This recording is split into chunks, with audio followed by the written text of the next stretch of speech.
Welcome to Burn the Ship. This is the podcast where we connect entrepreneurs or professionals that can help you go all in on your business. We talk to people that have walked the walk, talked the talk, been through all the things that we experience as small business owners, and are willing to share that stuff with us so that we can run our businesses more effectively. So thank you very much for coming on. I wanted to say that first. I appreciate your time. The audience appreciates your time. Anybody that's willing to come share some of this stuff with us, share your experiences, it really does go a long way. So thank you for that very much. And it is also exciting to me to have someone on the podcast that speaks the same language as me, right? We're a lot of times talking to entrepreneurs, solving a lot of the same problems, highlighting a lot of the areas that maybe you as an entrepreneur haven't thought about ways to save money or use this area to really add another strength or another asset to your business. So I'm excited to have that conversation with you, my friend. Thank you again for being here. Why don't you go ahead and introduce yourself? Thank you for the invitation. My name is Walter Miller. I am president and founder of a company called Norman Professional Services. We function as fractional CFOs, controllers, and bookkeepers to small businesses. Been around for 20 years. I'm talking to you from just outside of Chicago, but we have staff and clients across the country. Nice. And so tell me a little bit of the background, because I know that in your role specifically as fractional CFOs and controllers, you really have to have some experience in the financial sector of usually a business that's running a pretty good bit of revenue. So talk me through your professional career and how you landed on starting your own business. Well, I got into accounting as an actor, right? That's the obvious route that people get Yeah, into yeah. accounting. Um, Yeah, the big five, the fifth one right. being actor, Right. right? When I was much younger and you could still find hair on my head, I was a struggling actor and I hated being an actor and a waiter. So I became an actor and an accountant. Um, I'm an English major by education, but I went back to school, took accounting classes, and I started working in public accounting firms doing tax preparation, bookkeeping, financial statement write up, all that kind of stuff. Started having children, and then acting pretty much fell by the wayside soon after that, but accounting stuck.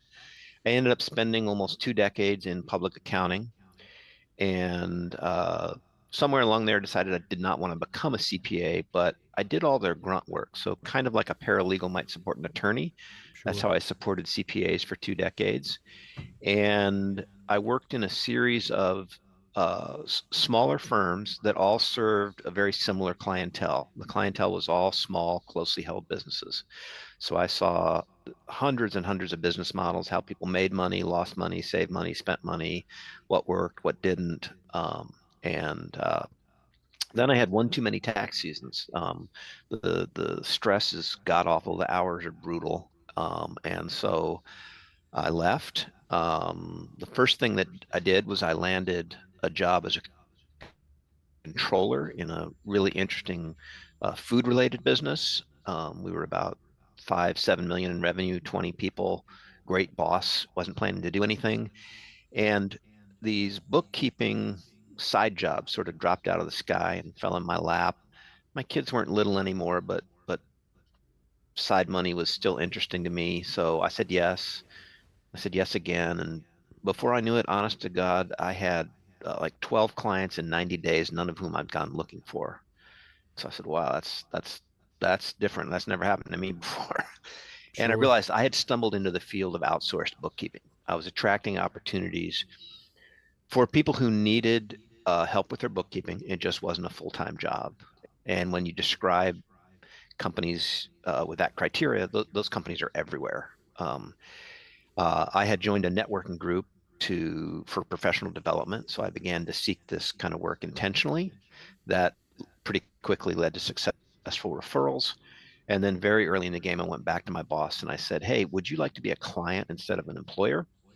And he said yes. He was a client for about 9 years, and that formed a template that is still true 20 plus years later.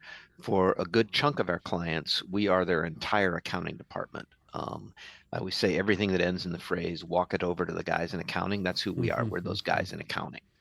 Um, And so that means we sit in bookkeeper seats. We're the worker bees paying the bills, creating the invoices, running payroll. We sit in the controller seat. So that means we're supervising the bookkeepers, we're training the bookkeepers, we're putting standard operating procedures in place. We take ownership of closing the month. And then we sit in CFO seats which I usually describe as the voice of money at the leadership table. And so we're helping take the data that accounting produces and help business owners find insight and plan for the future. That arrangement of three relationships describes some of our clients, does not describe all of our clients. Um, we have a division that is pure bookkeeping, nothing but bookkeeping on a subscription base. And we have clients where we're nothing but their CFO advisory.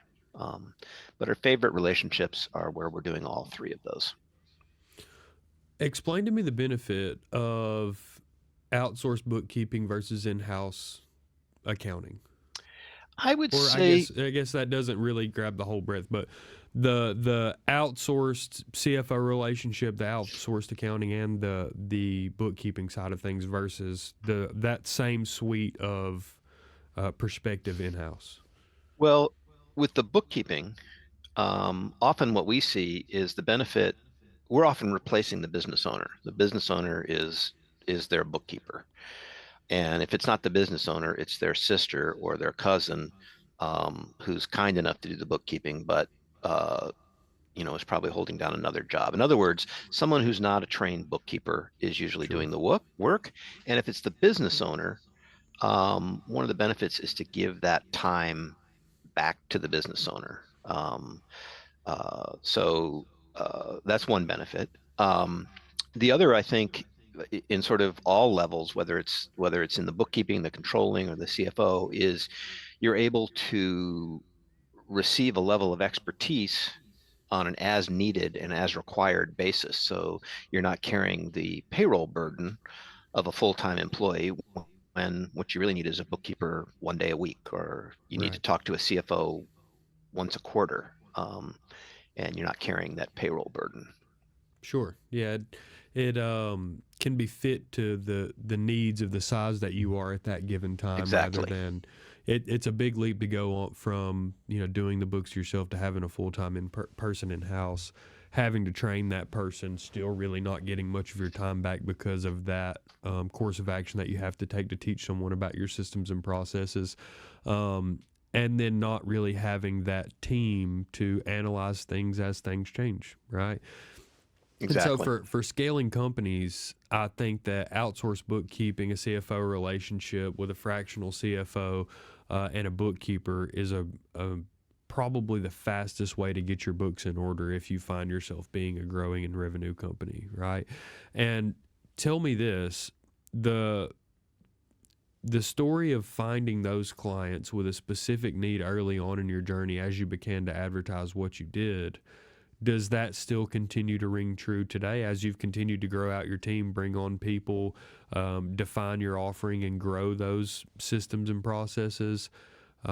Have you found yourself looking for business? Has it mostly client relationships that are finding new business for you? What is the process for adding to that clientele base for you these days? Well, we specialize in a kind of business owner that I call an OWI, and that stands for an overwhelmed workaholic income deficient entrepreneur. So we love to work with stressed out, near burnout business owners who've built a business, usually just by sheer grit, how good they are at doing what they do. They're friendly, they're professional. And so they build a growing business organically, usually with zero planning. And when they encounter us, they're usually working 60 to 80 hours a week, and they realize that's not sustainable. Now, one reason we know that demographic very well is I have traveled that journey. So I often tell clients, listen, there's one major difference between you and me. I understand numbers, you don't, but everything else is very similar. And an example I would cite, even though my business is 20 years old, I would sheepishly admit that it really wasn't until last year that we really got adult about our marketing, that we did anything related other than seeking referrals. And so that in my opinion, that ability to sit in the same, have walked many of the same paths that our clients, really helps us. The other thing is, I love to learn and I love to teach. And so I've built a company that likes to learn and likes to teach. So we're very good at understanding how a particular business makes money and then helping the business owner, in turn, understand that. We're very good at taking something that may appear very complex to the business owner and simplifying that. Um, because it turns out that a lot of our clients are great at what they do. They're very smart people. They're very hardworking people, but they never took a business class. They accounting is not something in their experience, and that doesn't make them dummies or idiots. It's just part of their life experience that they haven't, absorbed yet.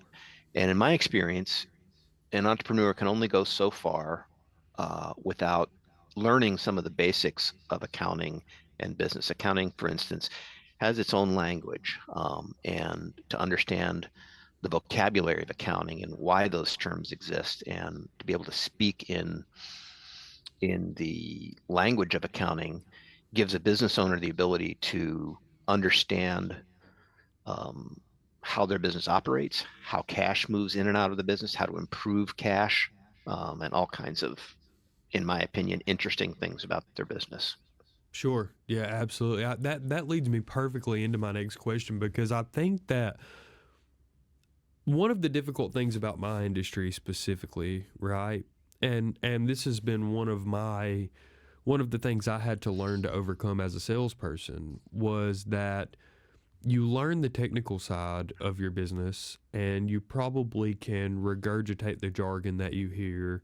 And depending on who you are and how your mind works, you can probably retain a tremendous amount of information about your industry.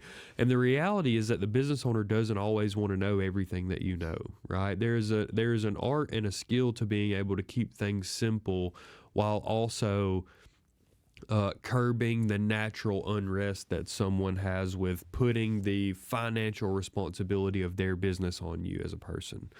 Um, is that kind of your greatest strength? Is the way that you break those things down in layman's terms for business owners that really don't have an understanding of numbers or financial backgrounds? And if you wouldn't say that that is your greatest strength, where do you guys what is kind of the highlight for you guys? What is that thing that you go back to flexing your muscles that continues things in your business moving forward as they should? Well, I guess I'd answer that a couple ways. One is table stakes for us is, A triple plus crackerjack bookkeeping. We call it ART, accurate, reliable, timely financial information. And, so that's the that's the bedrock foundation of what we're delivering to clients, whether it's through their bookkeeping, uh, uh, doing controller services. But that gives us, accurate information and very timely information. Accurate information that is a month late is of little use to the client. Um, Timely information that is, inaccurate is useless, uh, Sure. to the business owner. So that's the table stakes. And then upon that, um, I think for us lies a lot of financial literacy. A lot of the early parts of our engagements with clients are simply teaching them how to read their income statement, how to read their balance sheet, and teaching them in plain English. Uh, I love to tell the story of had a client one day put financial statements on his desk, and I said, "Hey man, congratulations, your margins, they are really kicking ass." And he goes, "Walter, come here and close the door." He said, "You're the third guy in 2 weeks that's used that word margins, and you're the only one I trust enough to say, I don't know what you're talking about. I think it's good news because you're smiling, you got the thumbs up, but tell me what you're just, help me understand what you just." And so I uh, walked him through his income statement, and after about 15 minutes, he goes, "Holy smokes, man, you just taught me more about my business than anyone." So we create this very, safe space for a business owner where they can admit, "Hey, I know everything about being an architect, but I really don't know diddly squat about being a business owner. I don't know how to read this financial information." And I think of, Well, one metaphor I use a lot is imagine for a moment that your business is a conversation partner. Well, it's a really interesting conversation partner. Number one, it's awake 24/7. Number two, it'll never lie to you. It'll never, like when my kids were teenagers, never going to talk back with sarcasm. It's never going to roll its eyes. It's never going to do that. It will answer with complete honesty. It has two caveats. One is, yes, it will answer with complete honesty, but if all it knows is garbage, it's going to answer in the most honest garbage you've ever heard. Um, Sure. and the other is it's ready and willing to answer any question you ask, but it must answer your question in its language, which is numbers. And if you do not understand numbers, you can't participate in that conversation. So you can't ask your business. It's hard to know who's my most profitable customer. How much money do I need to make payroll? How much money should I have in the bank? All these kinds of questions that keep a business owner up at night. Most of those questions can be answered through the numbers, and you need a translator, you need a guide to help you understand those numbers. So that's a big part of what we're doing in the advisory part of what we're doing is functioning as a translator, a guide um, into this, what for many small business owners is this mysterious and scary landscape that we call finance or accounting or numbers. I think that phrase that you use where you say create a safe space is very, very important as well. And this is for business owners and service providers that may be listening to this podcast. You're not expected to know everything, right? I mean, you're kind of expected to know at a high level what's going on in your business, and on a day to day, especially what is going on in your business, because those day to day decisions make up the outcomes that people like us analyze, right? That is the working function that creates the numbers, and so in my, like, to draw a parallel to my industry, right?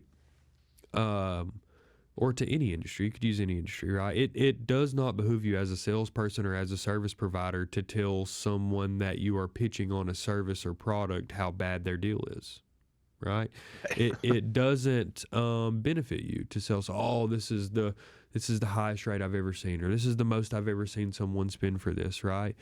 Because all you portray to people is that, hey, you didn't know what was going on behind your business like you think you was, and it turns people off to having that conversation in general. I think creating that safe space for people, whether it's a forum type of conversation, an individual conversation, a client and a customer and service provider type of conversation, no matter what that is, you're not expected to know anything, so trust us when we say we forgive you, and it is absolutely the normal. And that is literally what we do for a living, is to help translate those numbers into a language that you understand, while also teaching you a little bit about what that language means, right? So it's not always a bad thing. And when you have people like yourself that really can teach other people that are already very, very good at providing their service, bookkeepers, accountants, CFOs, controllers, how to have that conversation with people, I would imagine that you bring a tremendous amount of value to those people that are in your network providing services for your clients. So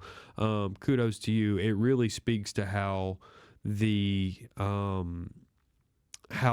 growth of your client base has come natural to you. So on the flip side of those things, what is difficult, from your own entrepreneur perspective, as you've grown your company, as you've added people, as your company has grown and gotten bigger, and from your own words, kind of spawned from just an opportunity to provide outsourced bookkeeping to a handful of people in your existing network. What has that journey been like, and what's really been the things that you were unable to forecast and that you had to overcome along the way? Um, I think one of the most difficult things in growing a business like mine is my clientele prospects often don't know what they don't know. Um, so they are unaware, not through any fault of their own. They're ignorant of uh, business circumstances, financial acumen. So they may not be aware of how uh, either perilous their situation is, or how much opportunity they're leaving on the table. Because not because they're idiots, but just because it doesn't come to mind. So Sure. that's a very consistent challenge, is trying to figure out ways to educate business owners about what knowing what they don't know might look like and how that might benefit them. Sure. I would say the other thing I would say internally, and again, this is another place where I feel I'm very similar to a lot of my clients, is as we've grown uh, from just a couple people to we're a staff of about 10 now. Um, the importance of having standard operating procedures, the importance of um, technology that allows us to collaborate, and all the many things that I see in my clients are some of the growing pains we've experienced ourselves. Sure. No, yeah, that makes a lot of sense. And I speak that language very well, right? Like my story is there were the two owners of my company, and myself. I was our 20 20 year old first ever salesperson, right? Hmm. Um, that I had never even heard SOP before, probably. Like, genuinely, at that point, I maybe had never heard the phrase standard operating procedure. And those did not exist within my organization. And I think that it is also a thing that comes with growth, and it comes with some level of success, is trying to at least build a baseline for people to operate within so that you can help people be successful, right? And speaking from an employee perspective, right? Some perspective that I'm sure, as in touch with your staff that you are, that you get often, but it makes us feel very appreciated and valued for us to know the rules of the game that we're playing, right? For us to understand, here is a general picture of what you need to be doing to be successful in the service that you're rendering. That clarity, that truthfully I helped develop just from my own personal experiences as a sales rep in my own company. I realized that the track to getting on a consistent routine was much shorter when you had someone to portray what worked for them in the past. There were already places to plug people in to start networking. It was so much easier to explain, the ins and outs of my industry, because you had one, two, three people before you that had to, convert that language into English in their own heads, right? So it goes a long way. If you haven't really thought about the procedures that make up the day-to-day operations of your business, it is time well spent to reflect on those things and find where you can improve. Well, I think I'd go even a little bit further. I think that I say this in my own business, but I also see it in my clients. If a business you can grow to a certain point without SOPs in place, but at a certain point, you're going to reach some kind of ceiling if you can't systematize the business.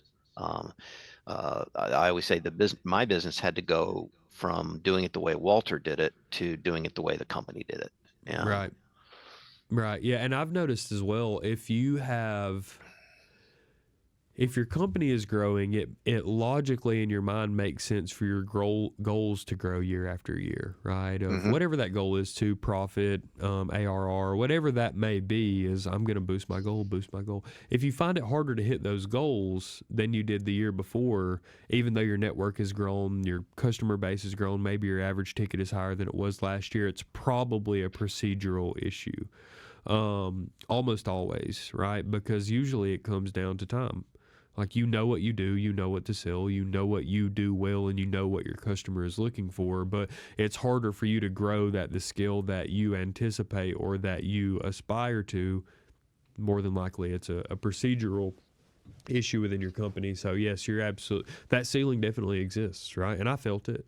I absolutely felt it. Like, I felt a bandwidth that I could get to with working X amount, and I knew that if I worked X plus some, that I could do more. But I was really at my capacity for the time and place that I was in my life as far as onboarding clients goes.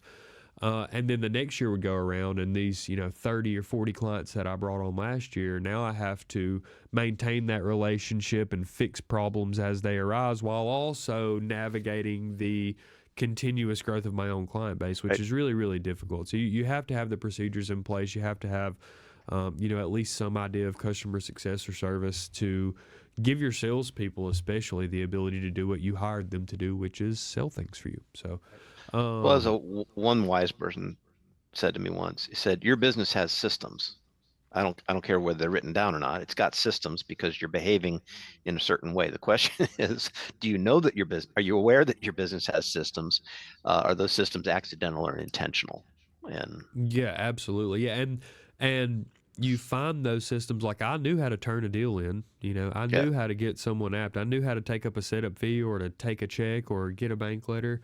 The systems that were hard for me were, how do I control my time as a salesperson? yeah, Where do I spend my time? What is efficient for me? What is effective? How do I, geographically, if I'm going way out of my way, how do I touch all of my clients and connections that I have there at the same time? Like um, it travels through areas of your business that maybe you haven't been able to anticipate. And again, I reinforce the idea that you're not expected to know everything.